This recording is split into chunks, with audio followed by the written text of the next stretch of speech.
Vacation time નજીક આવી રહ્યો છે. ભારતીયો વિદેશ ફરવા જશે, વ્યવસાય માટે જશે કે પરિવારને મળવા જશે, ત્યારે વિદેશ જતા લોકો માટે મોટી મુશ્કેલી આવતી હોય છે વિઝાની. ઘણી વખત વિઝા રિજેક્ટ થતા તેઓ વિદેશ નથી જઈ શકતા.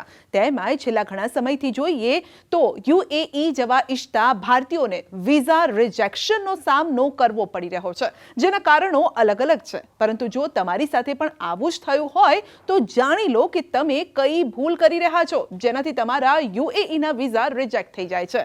2026માં યુએઈએ વિઝા સંબંધિત નિયમો વધુ કડક બનાવ્યા છે અને આ જ કારણ છે કે ભારતીય અરજદારોને રિજેક્શનનો સામનો કરવો પડી રહ્યો છે, જેની પાછળ જવાબદાર છે તમારી પોતાની કેટલીક ભૂલો જે તમે ટાળી પણ શકો છો. ચાલો સૌથી સામાન્ય ભૂલો જાણીએ અને તેને કેવી રીતે ટાળી શકાય તેને પણ સમજીએ. અરજી ફોર્મમાં ખોટી અથવા અધૂરી માહિતી આપવી. સૌથી સામાન્ય ભૂલ એ છે કે સાચું નામ, જન્મ તારીખ, પાસપોર્ટ નંબર અથવા તો રાષ્ટ્રીયતા ન ભરવી. નાની ભૂલો અથવા તો ખાલી જગ્યાઓ પણ રિજેક્શનનું એક કારણ બને છે, જેને ટાળવા માટે ફોર્મ ભરતા પહેલા તમારા પાસપોર્ટ સામેની બધી જ માહિતી 3 વાર ચકાસી લેજો. પાસપોર્ટ સંબંધિત મુદ્દાઓ. યુએઈ વિઝા માટે ઓછામાં ઓછી 6 મહિનાની માન્યતા અવધિ સાથે મશીન રીડેબલ પાસપોર્ટ જરૂરી છે. જૂનો, ક્ષતિગ્રસ્ત અથવા તો હસ્તલિખિત પાસપોર્ટને લઈને મુશ્કેલી આવી શકે છે, માટે તમારા પાસપોર્ટને સમયસર રિન્યૂ કરાવો અને ખાતરી કરો કે સ્કેન સ્પષ્ટ અને સચોટ છે કે નહીં. ખોટી વિઝા કેટેગરી. જ્યારે તમારો હેતુ વ્યવસાય અથવા તો કાર્ય હોય ને તમે જો ટુરિસ્ટ વિઝા માટે અપ્લાય કર્યું હોય તો પણ વિઝા રિજેક્ટ થઈ શકે છે, માટે તમારી સફરનો હેતુ સ્પષ્ટ કરો અને યોગ્ય વિઝા શ્રેણી પસંદ કરો. નબળા નાણાકીય દસ્તાવેજો.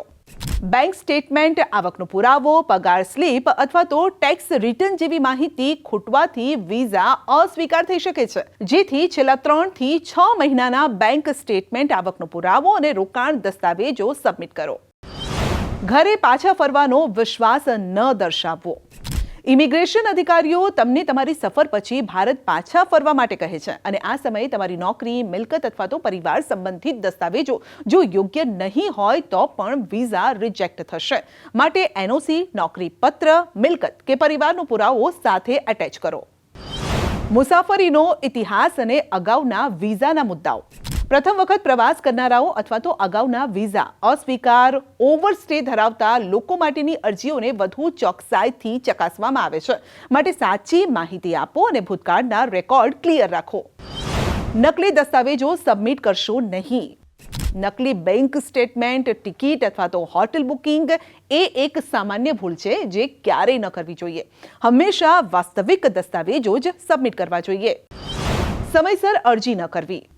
વિદેશ પ્લાન નક્કી થયા બાદ તરત જ તેની પ્રોસેસમાં લાગી જાઓ. સફરના પહેલા અરજી કરવાથી પ્રક્રિયા સરળ બનશે. સફરના ઓછામાં ઓછા 2 અઠવાડિયા પહેલા અરજી કરો. અને અંતમાં એક નાની સૂચિ યાદ રાખશો તો વિઝા રિજેક્શનમાંથી બચી શકાશે, માટે આ ચેકલિસ્ટ પણ ચેક કરી લેજો. પાસપોર્ટની વિગતો 100% સાથે મેળ ખાતી હોવી જોઈએ. પાસપોર્ટ 6 મહિનાથી વધુ સમય માટે માન્ય હોવો જોઈએ. બેંક સ્ટેટમેન્ટ અને આવકનો પુરાવો જોડો. મજબૂત નોકરી, મિલકત બતાવો. કન્ફર્મ ફ્લાઇટ ટિકિટ અને હોટેલ બુકિંગ પણ સાથે જોડો અને વહેલા અરજી કરો. અત્યારે જો તમે કોઈ પણ કન્ટ્રીના વિઝા અપ્લાય કરતા હોય તો ઇન્ડિયન કોન્ટિનેન્ટમાં વધારે પ્રમાણમાં ચાહે તમારા સ્ટુડન્ટ વિઝા હોય, વિઝિટર વિઝા હોય, પીઆરની ફાઇલ હોય કે વર્ક પરમિટ ઉપર જતા હોય, તમે યુએસએ જતા હોય, કેનેડા જતા હોય, ઓસ્ટ્રેલિયા, ન્યૂઝીલેન્ડ, યુકે કે પછી યુરોપના કોઈ પણ દેશમાં જતા હોય તો ડોક્યુમેન્ટ્સને વધારે સ્ક્રુટિની રીતે ચેક કરવામાં આવે છે. તો તમારા માધ્યમથી હું સલાહ આપીશ કે તમારે શું શું વસ્તુનું ધ્યાનમાં રાખવાનું હોય છે. જનરલી તમે કોઈ પણ કન્સલ્ટન્ટ દ્વારા અપ્લાય કરતા હોય તમારા વિઝાની આપવાની કોઈ પણ કેટેગરીમાં તો ખાસ આગ્રહ રાખો, મોબાઈલ નંબર તમારો પોતાનો હોવો જોઈએ. ઈમેલ આઈડી ખાસ એ તમારું પોતાનું હોવું જોઈએ. રેગ્યુલર તમારે ઈમેલ ચેક કરવાના છે, એમાં ઇનબોક્સ, સ્પામ આ બધી વસ્તુ અવારનવાર ચેક કરતા રહો, જેથી હાઈ કમિશન્સ કે કોઈ પણ ગવર્મેન્ટના તમે જે કમ્યુનિકેશન કરો છો એની સાચી અને સચોટ માહિતી તમારી સુધી પહોંચે. આની સાથે સાથે તમે એ જ દેશના જ કોઈ authorise consultant through visa apply કરો છો એ ખાસ ધ્યાન રાખો. નહીં કે તમે કોઈ સોશિયલ મીડિયાની રીલ્સ દ્વારા એમના ત્યાં જાઓ અને ફાઇલ મૂકો અને તમારા પૈસાથી સાથે તમારા ડોક્યુમેન્ટ્સનું પણ તમે જોખમ લો. આની જોડે જોડે તમારે એ પણ જરૂર ધ્યાન રાખવાની જરૂર છે કે જે કન્સલ્ટન્ટની જોડે તમે કામ કરી રહ્યા છો એને કેટલા વર્ષનો આ ક્ષેત્રનો અનુભવ છે. ઘણી વખત એવું થઈ શકે છે કે કન્સલ્ટન્ટ પોતે નવા હોય છે અથવા એમનો ઇન્ટેન્સ હોય અથવા ઇન્ટેન્સ ના પણ હોય, પણ એ કંઈક ને કંઈક જો ફાઇલમાં લોસ થશે અથવા ફાઇલમાં રાઇટ ઇન્ફોર્મેશન્સ નહીં સબમિટ કરવામાં આવે તો એનો દોષ અને એના નુકસાન માત્ર તમારે ભોગવવાના છે, કન્સલ્ટન્ટને નથી ભોગવવાના. તો આના ખાસ ધ્યાનમાં રાખો અને આની સાથે લેટેસ્ટ અને અપડેટ માહિતી માટે જે તે કન્ટ્રીની કોન્સ્યુલેટ હોય એની જ વેબસાઇટને ઓથોરાઇઝ માનવામાં આવે છે, તેની વેબસાઇટ અને એના ન્યૂઝ અવારનવાર ચેક કરતા રહો.